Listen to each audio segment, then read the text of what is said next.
Part 2 में DK of alpha beta gamma में सबसे पहले मैं अल्फा डीके लेता हूँ कि अल्फा डीके एक्चुअल में होता क्या है। तो सबसे पहले ये समझ ले कि अल्फा पार्टिकल एक्चुअल में है क्या। तो अल्फा पार्टिकल जो होता है वह हीलियम के न्यूक्लियस को हम लोग अल्फा पार्टिकल कहते हैं। किसको कहते हैं? हीलियम का न्यूक्लियस, यानी कि nucleus of helium, nucleus of helium is known as nucleus of helium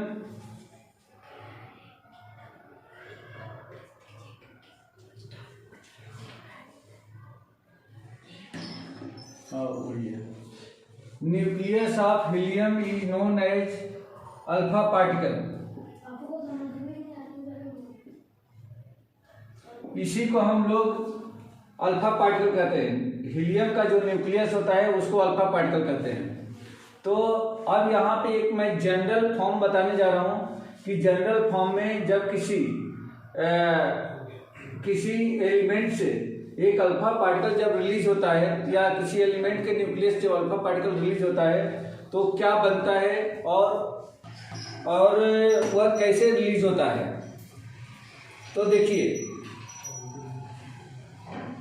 जैसे मान लीजिए कि मैंने एक जनरल वे में एक ये एलिमेंट लिया, उस एलिमेंट को मैं एक से रिप्रेजेंट करता हूँ। ये एक एलिमेंट है और इसका जो एटॉमिक नंबर है वह एटॉमिक नंबर कितना है इसका? तो एटॉमिक नंबर Z है और इसका जो मास नंबर है वो ये है। इस एलिमेंट के न्यूक्लियस से एक अल्फा पार्टिकल रिलीज होता है। अल्फा पार्टिकल, ये अल्फा पार्टिकल क्या है? तो अल्फा पार्टिकल का मतलब कि हीलियम का न्यूक्लियस है। इस हीलियम, या इसको अपन ऐसा लिखें, हीलियम का न्यूक्लियस है, ये अल्फा पार्टिकल है। हीलियम के न्यूक्लियस में क्या होता है? तो इसमें 2 इसका एटॉमिक नंबर होता है और 4 इसका क्या होता है? मास नंबर होता है। और साथ में जब इस एलिमेंट न्यूक्लियस से जब हीलियम का न्यूक्लियस निकल जाता है तो यानी कि अल्फा पार्टिकल निकल जाता है तो यह कुछ नई चीज बन जाता है और वह न्यू एलिमेंट को मान लीजिए कि मैं Y से रिप्रेजेंट करता हूँ तो ये Y बन जाता है। जब X से हीलियम का न्यूक्लियस जब आउट हो जाता है तो मान लीजिए कि ये Y बन जाता है। अब हम लोग को देखना है कि जो नई चीज ये बन रही है इसका एटॉमिक नंबर और मास नंबर क्या होगा। तो देखिए बेटा, यहाँ पे लेफ्ट साइड में इक्वल टू के लेफ्ट साइड में जितना एटॉमिक नंबर होगा इन दोनों का एटॉमिक नंबर का सम भी इसी के बराबर होना चाहिए। अब यहाँ पे देखिए, इसका एटॉमिक नंबर अगर Z है और हीलियम का एटॉमिक नंबर 2 है तो इसे Y का एटॉमिक नंबर कितना होगा बेटा? Y का एटॉमिक नंबर कितना होगा? बोलो सर। I-2 Z-2। तो इसका एटॉमिक नंबर कितना हो जाएगा? इसका एटॉमिक नंबर Z-2 हो जाएगा। और सेम वैसे ही मास नंबर भी होता है। इस X का मास नंबर इन दोनों के मास नंबर के सम के इक्वल होगा। अगर हीलियम का मास नंबर 4 है तो इसका मास नंबर कितना हो जाएगा? ये हो जाएगा ये -4। ठीक है। अब यहाँ पे जो ये एलिमेंट है, इस एलिमेंट को यानी कि जिससे अल्फा पार्टिकल रिलीज हो रहा है, इस एलिमेंट को हम लोग या इस न्यूक्लियस को बोलते हैं पैरेंट न्यूक्लियस। इसको हम लोग क्या बोलते हैं? Parent nucleus. और जो बनता है अल्फा पार्टिकल के निकलने के बाद से जो बनता है इसको हम लोग बोलते हैं डॉटर न्यूक्लियस।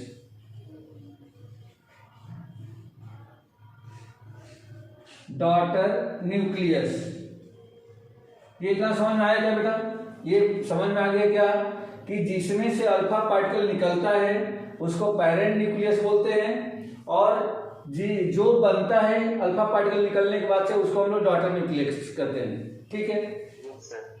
अब यहाँ पे जो हीलियम का जो न्यूक्लियस है, तो हीलियम के न्यूक्लियस में अगर हम ये देखें कि यह इसका तो क्या हो गया, ये हीलियम का न्यूक्लियस जो है अल्फा पार्टिकल है, इसका चार्ज कितना होगा बेटा? अगर मैं इसको 1 पॉइंट दे दूं तो दूसरे पॉइंट में मैं पूछ सकता हूं कि इसका चार्ज कितना होगा। तो बोलो बेटा चार्ज कितना होगा। तो इसमें प्रोटॉन की संख्या कुल कितनी होती है, 2 होती है। हीलियम के न्यूक्लियस में प्रोटॉन कितना होता है, 2 होता है। तो उसका चार्ज में कितना होगा, पॉजिटिव 2e के बराबर होगा, यानी कि 2 एलिमेंट्री चार्ज के बराबर होगा पॉजिटिव। ठीक है, तो इसका चार्ज हो गया। और अब यहाँ से अल्फा पार्टिकल को हमने यहाँ से रिलीज कराया और इस तरीके से सिनेरियो यहाँ पे आपको मिलेगी। ठीक है, अब यहाँ पे एक नोट आप लिख सकते हो कि जो एटॉमिक नंबर और मास नंबर है, ये जो होता है इन दोनों के एटॉमिक नंबर और मास नंबर के इक्वल होता है। यानी कि आप कह सकते हैं कि sum of atomic number and mass number of on both side must be equal. क्या होना चाहिए, sum of atomic number and mass number on both sides must be equal।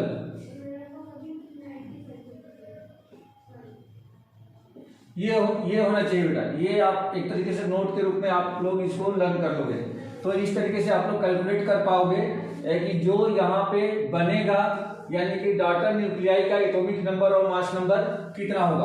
अगर ये चीज याद है, ये लाइन याद है, तो हम लोग इसको बहुत इजी वे में क्या कर सकते हैं, निकाल सकते हैं। ठीक है बेटा, अब यहाँ पे एक हम लोग एग्जांपल लेते हैं। जैसे मान लीजिए जैसे एक रेडियो एक्टिव एटम ले, रेडियो एक्टिव एटम ले। जैसे मान लीजिए कि आपने लिया यूरेनियम लिया, तो यूरेनियम का जो न्यूक्लियाई होता है वो अनस्टेबल होता है। यूरेनियम लिया, यूरेनियम का एटॉमिक नंबर कितना होता है बेटा, यूरेनियम का एटॉमिक नंबर कितना होता है 92, और इसका मास नंबर कितना होता है, ये होता है 238। इसमें से एक अल्फा पार्टिकल रिलीज हुआ, मतलब कि हीलियम का न्यूक्लियस रिलीज हुआ, जिसका एटॉमिक नंबर 2 और मास नंबर 4 है। और इसके बाद जो बनता है, एक अल्फा पार्टिकल रिलीज होने के बाद से जो बनता है, उसको अगर आप जानते हो तो बहुत अच्छी बात है, नहीं जानते हो तो आप वाई लिख सकते हो। ठीक है, आप वाई लिख सकते हो, और वाई लिखने के बाद उसका एटॉमिक नंबर और मास नंबर आप इसमें से माइनस करके लिख सकते हो। लेकिन एक्चुअल में अगर यूरेनियम से हीलियम रिलीज हो जाता है, मतलब अल्फा पार्टिकल रिलीज होता है, तो वह थोरियम बनता है। क्या बनता है, थोरियम बन जाता है। तो इस थोरियम का एटॉमिक नंबर कितना हो जाएगा, बोलो बेटा जयेश, थोरियम का एटॉमिक नंबर कितना हो जाएगा बेटा। यूरेनियम का 92 था ना, है यूरेनियम का 92 था ना, 92 दिखाया सर वो। हाँ 92 तो 90 हो जाएगा उसका, 90 हो जाएगा। तो थोरियम का एटॉमिक नंबर 90 और मास नंबर इसमें से माइनस हो जाएगा, ये हो जाएगा 234। ठीक है, और ये चीज यहाँ पे क्या होती है, मतलब ये एक तरीके से पेरेंट्स न्यूक्लियस हो गया और ये हो गया इसका डॉटर न्यूक्लियस। मतलब ये हो गया कि यूरेनियम से जब अल्फा पार्टिकल रिलीज होता है तो क्या बनता है, वह थोरियम बनता है। ये बात क्लियर हो गई बेटा, कुछ पूछना है इसमें सर? हाँ बेटा। सर इंडिया में ज्यादा ये डीकेज क्यों नहीं होते एक्सपेरिमेंट्स, और फॉरेन में क्यों होते ज्यादा? अच्छा देखिए क्या है कि अपने यहाँ इसका मतलब एक तो यूजेज हम दोनों तरीके से करते हैं, एक जैसे रॉन्ग वे में भी करते हैं और एक उसको कंस्ट्रक्शन में भी करते हैं, कंस्ट्रक्टिव रूप में। जैसे मान लीजिए कि अगर इनका जो इस तरीके से हम करें कि जैसे कहीं एनर्जी की जरूरत है, जैसे हम लोग लाइट, इलेक्ट्रिसिटी, तो इनसे भी वो प्रोड्यूस होती है, तो लाइट के रूप में अगर हम करें तो कंस्ट्रक्टिव होता है। और मान लीजिए किसी चीज को डिस्ट्रॉय करने के रूप में करते हैं तो क्या होता है, डिस्ट्रॉय के रूप में अगर हम करें तो एक तरीके से डिसकंस्ट्रक्टिव होता है। जैसे मान लीजिए कि जैसे बम बनाना, ये सारी चीजें क्या है, एक तरह से डिस्ट्रक्टिव है। तो यहाँ पे क्या होता है, इंडिया में थोड़ा सा मतलब यहाँ पे कंस्ट्रक्टिव रूप में ज्यादा ध्यान देते हैं। और सर दूसरी बात यह है कि कुछ वो भी लगी हुई है, इसको हिंदी में बोले तो प्रतिबंध भी लगी हुई है, रिस्ट्रिक्शन भी है। जो अदर कंट्रीज का एक जो वो बना हुआ है, कमेटी बनी हुई है, उस पर इंस्ट्रक्शन भी है कि नहीं आप इन सब चीज़ों को ऐसे इस्तेमाल नहीं करेंगे। तो बहुत सारी चीज़ें रहती है। बाकी कंस्ट्रक्टिव रूप में तो हम कर सकते हैं। अब कंस्ट्रक्टिव रूप में करने के लिए अब वो गवर्नमेंट के ऊपर है कि वो क्यों नहीं करती है, क्यों कब करेगी। अब वो कुछ टेक्नोलॉजी के भी उस पर रहता है कि जहाँ की टेक्नोलॉजी ज़्यादा एडवांस है, जहाँ पे ज़्यादा इसका इस्तेमाल किया जा सकता है, वहाँ पे हो रहा है। अभी अपने यहाँ इन सब चीज़ों का बहुत ज़्यादा यूज नहीं किया जा रहा है। ठीक है सर। हाँ बेटा। सर वो डीके क्या होता है सर, डीके बता दीजिए। वो बीच में भी पानी पीने चला गया था सर अभी। गुड। तो खाना पानी लेके बैठ जाना चाहिए ना। हाँ सर, वो ध्यान नहीं रहा सर। असल में डीके क्या होता है, जैसे आप आयरन पर देखते हो कि आयरन पे रस्टिंग हो जाती है, मतलब कि जंग लग जाता है, तो धीरे धीरे आयरन क्या होने लगता है, सड़ने लगता है। मतलब कि उसमें से कुछ चीजें बाहर होने लगती है, खराब होने लगता है। डीके का मतलब कि लॉस होना, समझ आ रहा है, या लूज होना, उसमें से निकलना, डीके का मतलब ये होता है। ठीक है सर, किस चीज का लॉस होना? अरे भाई अल्फा पार्टिकल, मतलब यहाँ से क्या हो रहा है, जैसे मान लो कि यहाँ से अल्फा पार्टिकल निकला तो देखो क्या कम हुआ, इसके अंदर ये जो डॉटर न्यूक्लियाई बना है उसके अंदर क्या कम हो गया, इसके अंदर देखो प्रोटॉन की संख्या कम हो चुकी है, न्यूट्रॉन की संख्या कम हो चुकी है, हुई है कि नहीं, देखो ध्यान से। हाँ सर। तो धीरे धीरे क्या होता है कि ये उसके संख्या में कमी करता है। मतलब डीके का मतलब होता है कि लॉस होना, समझ आ रहे क्या, रिलीज होना, उसे बाहर होना। Okay sir. हाँ, और ये जनरली यहाँ पे डीके इसलिए होता है कि यार ये जो यूरेनियम है इसका न्यूक्लियाई क्या है, अनस्टेबल है, तो वह अनस्टेबल न्यूक्लियाई स्टेबल बनने की कोशिश करता है। मतलब कि जो चीजें एक्स्ट्रा है, जैसे हम लोगों ने क्या देखा था, दो कंडीशन देखी थी, एक तो जो 20 जिसका एटॉमिक नंबर था उससे कम वाले जो न्यूक्लियाई होते हैं, जिनका प्रोटॉन और न्यूट्रॉन का जो रेशियो होता है वो कितना होता है, 1 के बराबर होता है अप्रोक्सीमेटली, वो स्टेबल होते हैं। और 20 से ज्यादा जिनका वो एटॉमिक नंबर होता है तो उसमें N और P का रेशियो, न्यूट्रॉन और प्रोटॉन का रेशियो 1 से लेकर के 1.6 के बीच में अगर होता है तो क्या होता है, तब वो जाकर के स्टेबल होते हैं। अगर उससे आगे पीछे होता है तो अनस्टेबल होते हैं। तो ये क्या करता है, उसको स्टेबिलिटी को ये फाइंड आउट करने की कोशिश करता है, क्या करके, ये अल्फा पार्टिकल का डीके करके, अल्फा पार्टिकल को इमिट करके या स्टेबिलिटी को फाइंड आउट करने की कोशिश करते हैं। ठीक है बेटा। Okay sir. Okay sir. हाँ बेटा बोलिए। सर मैं ये पूछ रहा था कि सर हम जो मतलब बम है और बाद में ये सब जो डिवाइसेस होती हैं और ये हम फॉरेन से फिर खरीदते हैं। नहीं देखो, बनाने के लिए बताया ना कि कुछ पॉलिसीज हैं, मतलब कि ये क्या है कि हम कितना उसका प्रोडक्शन कर सकते हैं, ये चीज मतलब कुछ ट्रीटी है इनकी, समझ में आ गया, उसके अंदर ही कर सकते हैं। ये नहीं कि हम अपने मन से किसी चीज का, किसी भी हथियार का, किसी भी बम का हम वो कर ले। तो इस पे बहुत सारे रूल्स रेगुलेशंस है जो वर्ल्ड वाइड है, पूरे वर्ल्ड में जो कंट्रीज है उनका जो ऑर्गेनाइजेशन है, इस पे कुछ रूल्स बने हुए हैं कि कौन सी कंट्री क्या बना सकती है, उसको फॉलो करना पड़ता है। सर। सर थोरियम का फर्दर डीके हो सकता है क्या? हाँ होता है ना, बिल्कुल होता है। उसमें क्या होगा कि जब तक वो स्टेबल नहीं होगा, जब तक उसकी वो न्यूक्लियाई स्टेबल नहीं होगी, तब तक तो उसका इमिशन होता ही रहेगा बेटा, वो तो डीके होता ही रहेगा उसमें। जैसे हम लोग देखते हैं ना कि चेन ब्लास्ट जो होती है, चेन ब्लास्ट, तो चेन ब्लास्ट ऑलरेडी आप लोग पढ़े होंगे ना, क्या उसको बोलते हैं, न्यूक्लियर फ्यूजन, आप पढ़े हो ना, फ्यूजन और फिशन, फ्यूजन और फिशन पढ़े हो, तो वही तो है बेटा, ये फ्यूजन और फिशन ही तो है। जिसमें क्या होता है कि बड़े न्यूक्लियस क्या होते हैं, बड़े न्यूक्लियस छोटे छोटे न्यूक्लियस में डिवाइड होते हैं, लॉट ऑफ एनर्जी भी रिलीज होती है। अभी मैं एनर्जी की ही बात करने जा रहा हूँ। ये सिर्फ इतना ही नहीं होता है कि एक यूरेनियम से एक अल्फा पार्टिकल निकल गया तो सिर्फ थोरियम बन गया। अरे थोरियम बनने के साथ साथ लॉट ऑफ एनर्जी भी रिलीज होती है। कितनी एनर्जी रिलीज होती है, क्यों होती है, अभी मैं डिस्कस करने जा रहा हूँ इसको।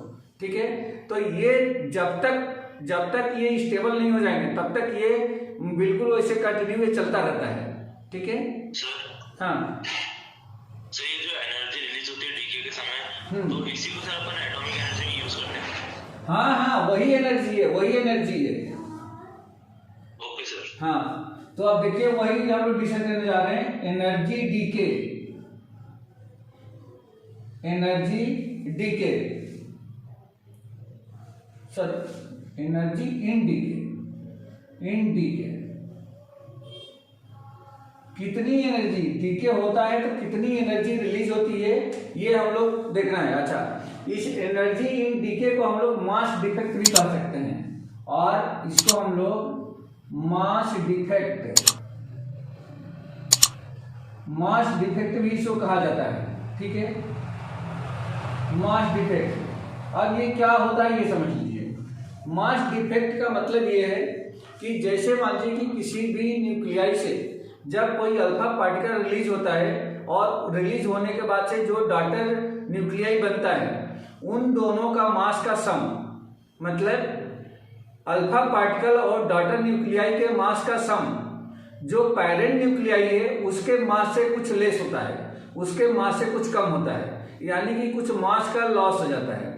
वो जो लॉस ऑफ मास होता है वही मास किसके रूप में कन्वर्ट हो जाती है बेटा, वो एनर्जी के रूप में कन्वर्ट हो जाती है। ठीक है, तभी मैं इसका एक छोटा सा डेरिवेशन है वो हम लोग देखते हैं कि क्या एक्चुअल में होता है इसमें। तो जैसे मान लीजिए कि कोई एक ये न्यूक्लियस है जिसका एटॉमिक नंबर Z और मास नंबर A है, इसे कोई अल्फा पार्टिकल मान लीजिए कि रिलीज हुआ, मान लीजिए हीलियम का ये न्यूक्लियस रिलीज हुआ और बन क्या गया, यहाँ पे Y बन गया। तो यहाँ पे जो इसका एटॉमिक नंबर हुआ Z-2 और मास नंबर हो गया A-4। ठीक है, ये इतना तो हो गया। और साथ में मैं क्या बोल रहा हूँ कि इतना ही नहीं होता है, प्लस साथ में क्या निकलती है, एक लॉट ऑफ एनर्जी जिसको मैं Q से रिप्रेजेंट कर रहा हूँ। ये Q क्या है, एनर्जी है। ये लॉट ऑफ एनर्जी साथ में रिलीज होती है। अब हम लोग को देखना है कि एक्चुअल में ये Q क्यों, मतलब ये एनर्जी कहाँ से आती है और क्यों आती है। तो सबसे पहले हम लोग इसमें पढ़ेंगे बेटा मास डिफेक्ट। मास डिफेक्ट क्या है, तो मास डिफेक्ट को यदि हम लिखें, मास डिफेक्ट को यदि मैं डेल्टा M से डिनोट करता हूं, तो मास डिफेक्ट इक्वल टू हुआ कितना, तो मास ऑफ द X, क्या लिखेंगे यहाँ पे, mass of X minus mass of alpha particle plus mass of Y, मतलब जो पेरेंट जो डॉटर न्यूक्लियाई है, इन दोनों का मास को यदि इसमें से माइनस कर दिया जाए तो वही मास डिफेक्ट के बराबर आता है, यानी कि मास में कितना डिक्रीजिंग हुई, कितना मास जो है लॉस हो गया। ये हम लोग यहाँ पे कैलकुलेट करते हैं। ठीक है बेटा, तो ये हमने कैलकुलेट करके यहाँ पे आपको बता दिया। और हम लोगों को देखना है कि जो मास यहाँ से क्या हुआ, मास डिफेक्ट हुआ, वह मास गया कहाँ। तो ऑलरेडी आप लोग जानते हैं, since by the relation in energy mass and speed of light, जो आइंस्टीन का इक्वेशन है, क्या होता है उसमें, सिंस E = mc²। ऑलरेडी हम लोग इस रिलेशन को जानते हैं। अब इस रिलेशन का मैं अगर यहाँ पे यूज कर दूं, तो जो यहाँ पे मास डिफेक्ट आया है डेल्टा M, अगर डेल्टा M को यहाँ पे square of speed of light से मल्टीप्लाई कर दिया जाए, तो यहाँ पे जो एनर्जी आएगी वह एनर्जी किसके बराबर हो जाएगी बेटा, तो यहाँ पे energy due to the delta M। अब लिखें energy due to the delta M के ड्यू टू कुल कितनी एनर्जी बनी, तो बताओ बेटा। अगर इस M के प्लेस में मैं डेल्टा M लिख दूं तो डेल्टा M इंटू c²। ये समझ में आया कि नहीं बेटा, ये समझ में आया आप लोगों को? Yes sir. ठीक है, तो डेल्टा एम इंटू सी स्क्वायर, इस एम के प्लेस पे डेल्टा एम लिख दिया। अब अगर इस डेल्टा एम के प्लेस पे मैं इस डेल्टा एम की वैल्यू रख देता हूं तो ये आपको मिलेगा कितना, एम एक्स क्या है, तो mass of the X minus mass of the alpha particle plus mass of the daughter nuclei M Y, और इंटू में क्या आ गया, सी स्क्वायर। यही तो है बेटा एनर्जी, जो यहाँ पे क्यू निकला है यही तो एनर्जी है, तो इसको मैं क्यू लिख देता हूँ। ठीक है, ये क्यू आपको मिला यदि किसी पेरेंट न्यूक्लियाई से कोई अगर अल्फा पार्टिकल रिलीज होता है, एक डॉटर न्यूक्लियाई बनता है, और साथ में ये इतना एनर्जी वहां से क्या होती है, रिलीज होती है। यही एनर्जी है जो यहाँ से रिलीज होती है। ठीक है बेटा, क्लियर हो गया, समझ में आ गया? Yes sir. ठीक है, इसको एक शॉर्टकट में भी हम लोग कुछ लिख सकते हैं यहाँ पे, इस फार्मूले से शॉर्टकट में इसको हम लोग क्या फाइंड कर सकते हैं, इन शॉर्टकट। इसका कोई वो नहीं है, प्रूफ नहीं है। अगर आपको ये बोला जाए कि अगर किसी पेरेंट न्यूक्लियाई से अल्फा पार्टिकल रिलीज होता है और डॉटर न्यूक्लियाई बनता है तो उसे कुल कितना एनर्जी रिलीज होगी, तो आप यहाँ पे सीधे सीधे लिख सकते हो Q equal to M X minus M alpha plus M daughter nuclei into में क्या आ जाएगा, इनटू में यहाँ पे सी स्क्वायर जहाँ पे लगा है, सी स्क्वायर जगह पे 931.5, बट ये जो एनर्जी निकलेगी वह मेगा इलेक्ट्रॉन वोल्ट के रूप में निकलेगी। अच्छा, जो ये मासेज होंगे, जो ये मास होंगे, वो किस में होंगे, AMU में होंगे, एटॉमिक मास यूनिट में ये रहेंगे। ठीक है बेटा, तो आप इस वाले फार्मूले से डायरेक्ट इसमें अब 931.5 का यदि मल्टीप्लाई कर देते हो तो भी आप यहाँ से फाइंड आउट कर सकते हैं कि कुल कितना एनर्जी यहाँ से रिलीज हुई। ठीक है बेटा, समझ में आ गया? ये समझ में आ गया क्या? हाँ बेटा बोलिए। सर ये वो एनर्जी है, ये सच में चार्ज है? नहीं, एनर्जी है। ओके सर, एनर्जी है। ये जो मैं क्यू लिखा हूं ना, ये एनर्जी, यहाँ पे एनर्जी से एनर्जी को वो क्या गया, रिप्रेजेंट किया गया, एनर्जी है। ठीक है बेटा, इसको रफ कर दो। सर हाँ सर, अपन ने लास्ट में 931.5 को मल्टीप्लाई क्यों किया? क्यों किया सर वही? अरे ये सी स्क्वायर की जगह पे इसको सी क्या है, स्पीड ऑफ लाइट है, स्पीड ऑफ लाइट है। ये एक शॉर्टकट बताया कि हो सकता है कि 3 × 10⁸ का स्क्वायर करें तो ये आता होगा, ये मैंने करके नहीं देखा है। ठीक है, बट अगर इसका मल्टीप्लाई कर दे तो डायरेक्ट आ जाए, और नहीं आता है तो आप ये वाला फार्मूला, तो ये तो परमानेंट फार्मूला है बेटा, आप इसको यूज करो। ठीक है, ओके सर, रफ कर दो। बस स्क्रीनशॉट लेना है। हाँ सर हाँ बेटा, रख कर दीजिए सर। हो गया? सर एक क्वेश्चन था। हाँ बोलिए। सर ये जो स्पीड ऑफ लाइट है,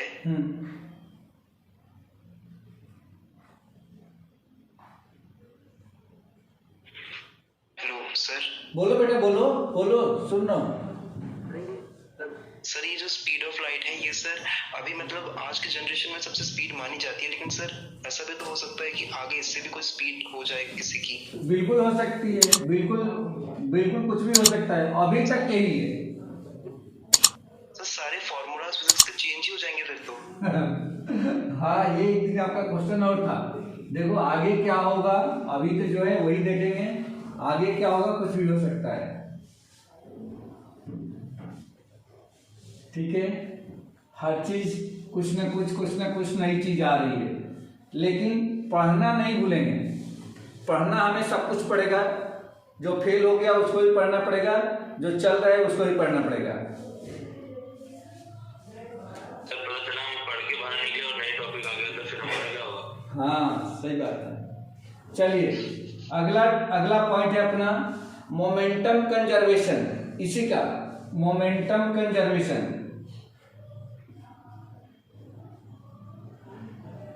मोमेंटम कंजर्वेशन।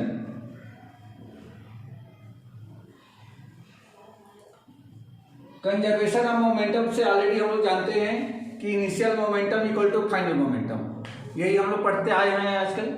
तो यहाँ पे भी देखिए क्या मोमेंटम कंजर्वेशन का जो कॉन्सेप्ट है यहाँ भी वैलिड है क्या।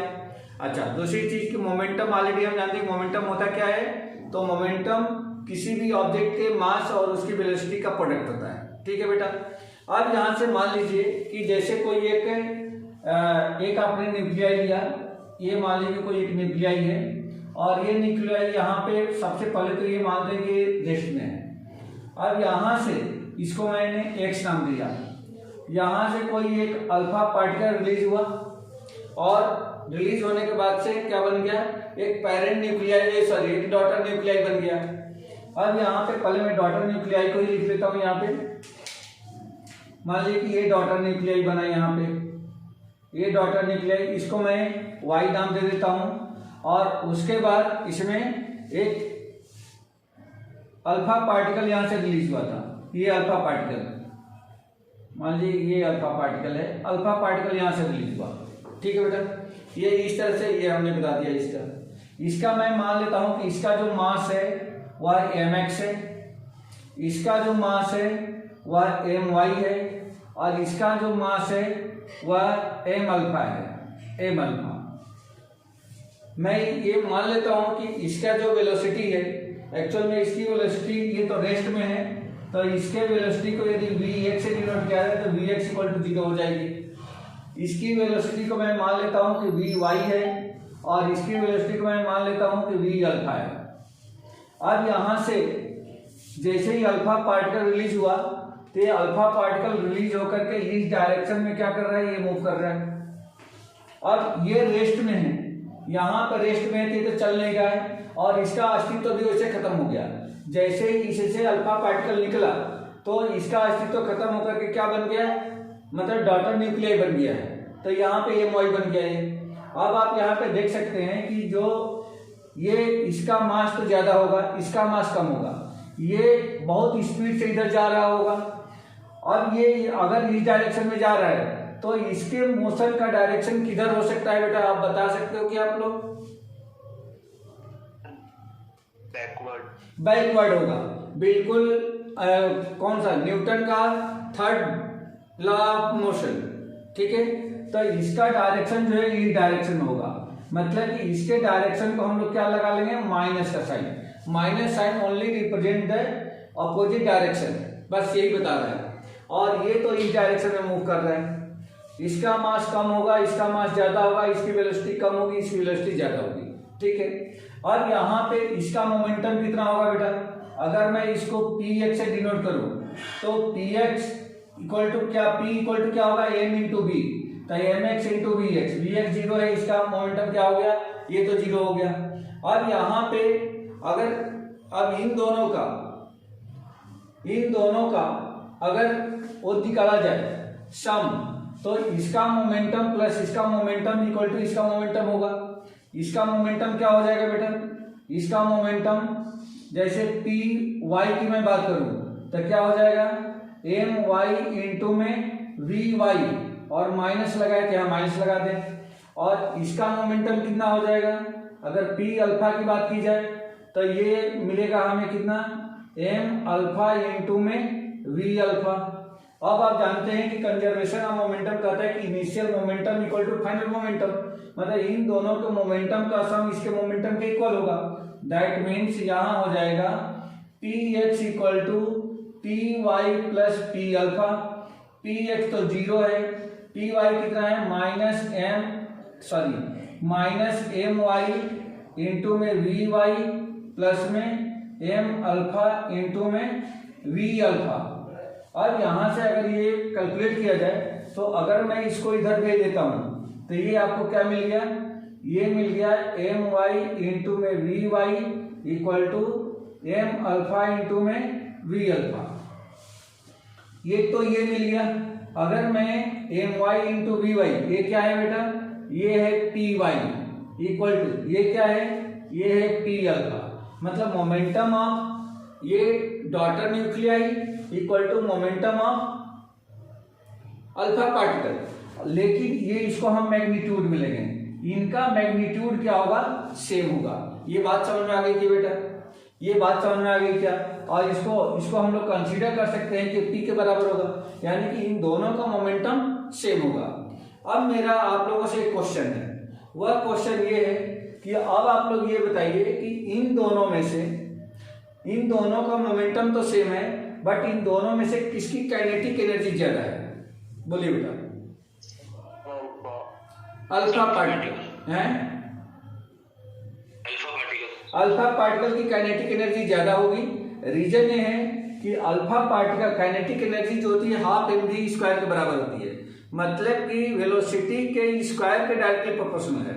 वैसे मास के भी डायरेक्टली प्रोपोर्शनल होता है, इसका मास ज्यादा है, इसका मास कम है, लेकिन इसकी वेलोसिटी ज्यादा है, इसकी वेलोसिटी कम है, तो वेलोसिटी का जब स्क्वायर करेंगे तो स्क्वायर बहुत ज्यादा हो जाता है, इसलिए इसकी काइनेटिक एनर्जी ज्यादा होगी। ठीक है बेटा, दोनों का मोमेंटम सेम, बट इसकी काइनेटिक एनर्जी ज्यादा, स्पीड इसकी ज्यादा होगी, इसकी कम होगी। क्लियर हो गया बेटा?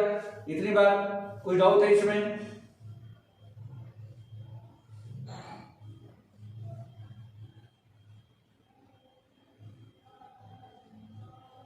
बोलिए, कोई डाउट है? सर क्लियर है, स्क्रीनशॉट ले लें, हैं? स्क्रीनशॉट ले लेंगे। हाँ हाँ बिल्कुल बिल्कुल, ओके सर, ठीक है बेटा।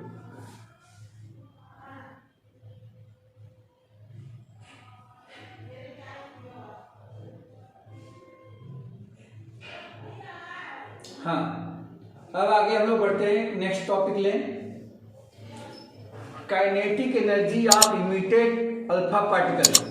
जो अल्फा पार्टिकल यहाँ से रिलीज हो रहा है, ये अल्फा पार्टिकल रिलीज हो रहा है, इसकी काइनेटिक एनर्जी कितनी होगी? Kinetic energy of emitted alpha particle, rough कर दो बेटा, हो गया? Yes sir. Okay,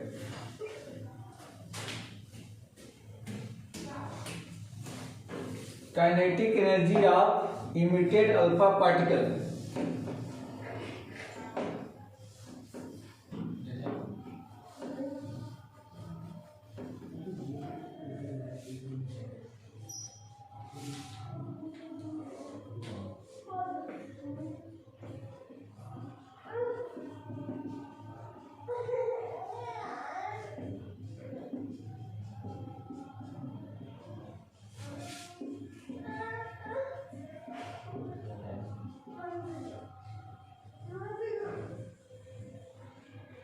kinetic energy of limited alpha particle, एक सेकंड का।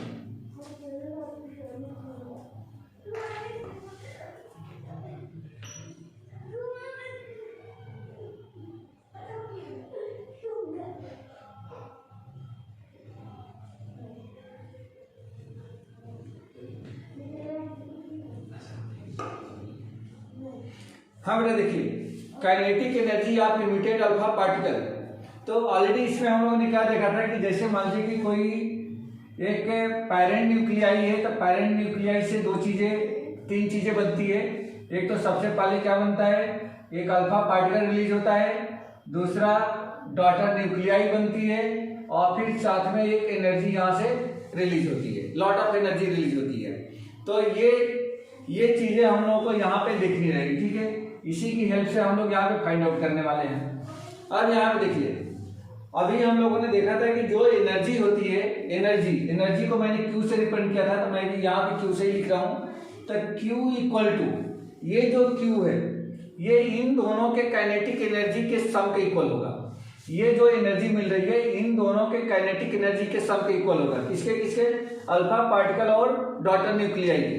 तो कहने का मतलब ये हो गया कि Q equal to kinetic energy of alpha particle plus kinetic energy of nuclei, sorry daughter nuclei, ये इनके इक्वल होगा, ठीक है?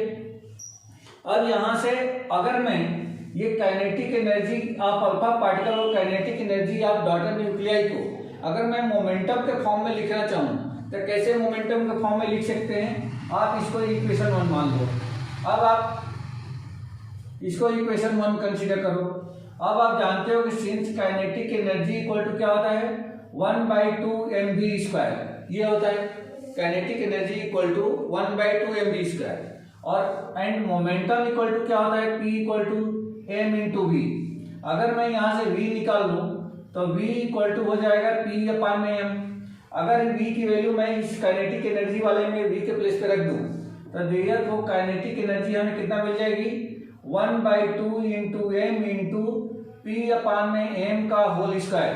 इस v के प्लेस पे v की वैल्यू P/m रख दिया बेटा। इसको सिंप्लीफाई करेंगे तो ये m का स्क्वायर आएगा, एक m से m कैंसिल हो गया, ये बन जाएगा 1/2 P²/m। बोलो बेटा इतनी बात समझ में आ गई क्या? ये kinetic energy equal to 1/2 P²/m। Clear है? Yes sir. ठीक है, अब ये मिल गया हमें। अब ये काइनेटिक एनर्जी जो Ke है, ये Ke है बेटा, आप कोई कंफ्यूज मत होना, Ke लिखो या K लिखो, दोनों बात की है। अब यहां से अगर मैं इसी काइनेटिक एनर्जी को मैं अल्फा के काइनेटिक एनर्जी के रूप में लिखूं तो मैं यहां पर लिख सकता हूं देयरफॉर Q इक्वल टू, कहां से? तो फ्रॉम इक्वेशन 1। अगर मैं इस काइनेटिक एनर्जी आप अल्फा के फॉर्म में लिखूं तो यहां पे मैं क्या लिख सकता हूं 1/2 इंटू, यहाँ पे ये अल्फा के लिए तो ये हो जाएगा P∝² अल्फा, P∝² यानी कि मोमेंटम ऑफ अल्फा पार्टिकल का स्क्वायर अपान में mass of alpha particle. Clear है बेटा, समझ में आया क्या? Yes sir. ओके, फिर प्लस अब यहाँ पे kinetic energy of the daughter nuclei, तो इसको मैं अगर बना दूं तो ये बन जाएगा 1/2 इंटू P(y) का स्क्वायर अपान में m(y). ये ऐसा बन जाएगा, ये ऐसा बन जाएगा। ठीक है बेटा, ये बात समझ में आ गई? ये बात समझ में आ गई क्या? कहीं कुछ मिसिंग तो नहीं हो रही है? समझ में आ रहा है? समझ में आ रहा है। ये हमने फाइंड आउट कर लिया। अब यहां से अगर देखो 1/2 P² अल्फा और P²y, ये दोनों अभी हम लोगों ने देखा था कि सिंस P ऑफ अल्फा का magnitude equal to P of daughter nuclei equal to P। अभी इसके पहले वाले लेक्चर में हम लोगों ने देखा था कि ऐसा होता है, मतलब अल्फा और ये डॉटर न्यूक्लियाई का जो मोमेंटम होता है दोनों का मैग्नीट्यूड क्या होता है, सेम होता है। अभी लिखा था हम लोगों ने, देखा था अभी जो हमने जो रफ किया है उसी में अभी आया था कि इन दोनों का मोमेंटम सेम होता है। काइनेटिक एनर्जी अल्फा की ज्यादा होती है, वेलोसिटी अल्फा की ज्यादा होती है, लेकिन दोनों का मोमेंटम क्या होता है, सेम होता है। तो मैं इन दोनों के प्लेस पे अगर मैं P लिख दूं तो यहां से Q इक्वल टू क्या मिल जाएगा P²/2 m अल्फा प्लस में P²/2 m y, ऐसा हो जाएगा। और इसमें से यदि P²/2 को कॉमन कर दिया जाए तो ये बनेगा 1/m alpha plus 1/m y, ये ऐसा बन जाएगा। 2 को बेटा लेफ्ट साइड में भेज दो तो ये हो जाएगा 2Q equal to P² into, इसका एलसीएम ले लेते हैं तो एलसीएम इसका बन जाएगा m अल्फा इंटू में m y, मतलब यहाँ पे हो जाएगा m y plus m alpha. ये ऐसा बन गया। ये समझ में आया बेटा? ये समझ में आ गया क्या? हाँ, इसको भी इधर भेज दिया जाए तो 2Q into m alpha into m y equal to P² into m y plus में m अल्फा, या P² इक्वल टू क्या मिल जाएगा तो 2QM अल्फा m y अपान में m y प्लस में m अल्फा। ये बेटा हमने P² की वैल्यू यहाँ पे फाइंड आउट कर लिया। मतलब मोमेंटम का square equal to 2 into energy into mass of alpha particle into mass of daughter nuclei upon में mass of daughter nuclei plus mass of alpha particle. ये हमने यहाँ पे फाइंड आउट कर लिया। अब हम लोगों को फाइंड आउट करना है कि kinetic energy of alpha decay, मतलब kinetic energy of emitted alpha particle जो एनर्जी सॉरी अल्फा पार्टिकल जो रिलीज हो रहा है उसकी काइनेटिक एनर्जी कितनी होगी, तब उसी काइनेटिक एनर्जी हमें फाइंड करनी है। तो यहाँ पे देखो बेटा, therefore kinetic energy of alpha particle equal to क्या है, तो kinetic energy of alpha particle, इसी वाले से अल्फा पार्टिकल काइनेटिक एनर्जी बनाओगे। तो देखो बेटा, ये kinetic energy of alpha particle ही है, मतलब क्या है ये पी स्क्वायर अपान में 2 इंटू एम अल्फा, यही है ना बेटा, बोलो समझ में आ रहा है क्या? अल्फा पार्टिकल काइनेटिक एनर्जी यही है ना, यहां से देख लो, यहां से देख लो, अगर इसको काइनेटिक एनर्जी आप अल्फा पार्टिकल बनाते हो तो kinetic energy of alpha particle equal to 1/2 into P का स्क्वायर, यानी कि पी अल्फा स्क्वायर अपान में एम अल्फा। क्लियर है राजदीप जयेश? सर हाँ सर मुझे एक बात समझ नहीं आई, Q equal to kinetic energy of alpha plus kinetic energy of daughter nuclear कैसे हुआ? अरे भाई, यहाँ पे ये जो एनर्जी रिलीज होती है वह एनर्जी किसके कहाँ से आ रही है, तो इन दोनों का जो मतलब इन दोनों की वजह से जो मास में क्या हो रहा था, मास में जो डीके हो रहा था, मास जो डिफेक्ट आया था। Okay sir, okay sir. अब इनकी काइनेटिक एनर्जी और इसी काइनेटिक, यही दोनों की काइनेटिक एनर्जी मिलकर ही तो जो एनर्जी बनती है वही लॉट ऑफ एनर्जी रिलीज होती है। समझ में आया क्या? Okay sir. ये समझ में आया क्या आप लोगों को? ये समझ में आया क्या? सर कैलकुलेशन समझ हैं? Yes sir. ठीक है, अब यहाँ पे पी स्क्वायर के प्लेस पे बेटा ये पी स्क्वायर की वैल्यू रख दो, पी स्क्वायर के प्लेस पे पी स्क्वायर की वैल्यू रख दो, तो क्या हो जाएगा equal to 1/2 mass of alpha, ये तो आपने अलग कर दिया, और पी स्क्वायर के प्लेस पे 2qm alpha m 2qm alpha m y अपान में mass of alpha plus mass of y, ये इतना आ गया। मास ऑफ अल्फा से मास ऑफ अल्फा कैंसिल हो गया, therefore kinetic energy of alpha equal to 2 से 2 भी कैंसिल हो गया बेटा, तो यहाँ क्या बच गया Q इंटू एम वाई, यानी mass of daughter nuclei upon में mass of alpha plus mass of daughter nuclei. ये kinetic energy of the alpha particle होगी बेटा, इमिटेड जो अल्फा पार्टिकल होगी उसी काइनेटिक एनर्जी ये होगी। ठीक है बेटा, kinetic energy of alpha particle equal to Q into mass of daughter nuclei upon mass of alpha particle plus mass of daughter nuclei, ये इसके बराबर होगी। ठीक है, एनी डाउट? No sir. ठीक है, अच्छा अब यहाँ पे मेरा एक क्वेश्चन ये है कि अगर मान लीजिए कि वही काइनेटिक एनर्जी अगर हमें डॉटर न्यूक्लियाई के लिए निकालनी हो तो हम कैसे निकालेंगे, वो कितना होगा? बस ऊपर डॉटर न्यूक्लियाई हो जाए, बस यहाँ पे क्या आ जाएगा, मास ऑफ अल्फा पार्टिकल हो जाएगा बेटा। समझ में आ रही है क्या? बस सारी चीजें वही होगी, यहाँ पे क्या कर देंगे, यहाँ पे मास ऑफ डॉटर न्यूक्लियाई, यहाँ भी kinetic energy of daughter nuclei, सब कुछ चेंज करेंगे तो हम लोग लिख सकते हैं and kinetic energy of daughter nuclei equal to हो जाएगा Q into mass of alpha particle upon में mass of alpha particle plus में मास ऑफ डॉटर न्यूक्लियाई। ये आ जाएगा बेटा आपका, ये आ जाएगा kinetic energy of daughter nuclei. वैसे हमने यहाँ पे सिर्फ किसके लिए लिया है, अल्फा पार्टिकल, जो अल्फा पार्टिकल के लिए मैंने यहाँ निकाल कर दिया, लेकिन ये मैंने एक्स्ट्रा बताया है कि अगर आपको डॉटर न्यूक्लियाई की काइनेटिक एनर्जी फाइंड करनी है तो इस फार्मूले से कर सकते हो, और ये भी वैसे ही आएगा। आप यहाँ पे क्या कर देना, यहाँ पे मास ऑफ डॉटर न्यूक्लियाई का लिख देना और उसमें पी स्क्वायर की वैल्यू रख देना, आपको मिल जाएगा। ठीक है बेटा, क्लियर हो गया? Yes sir. ओके, तो इस तरह से बेटा ये एक कॉन्सेप्ट हम लोगों ने कर लिया है, मतलब ये है कि जो हम लोगों ने अल्फा डीके ये हम लोगों ने कंप्लीट कर लिया। अब इसके बाद बीटा डीके हम लोग सीखेंगे। ठीक है बेटा, तो आज की क्लास में बस इतना ही।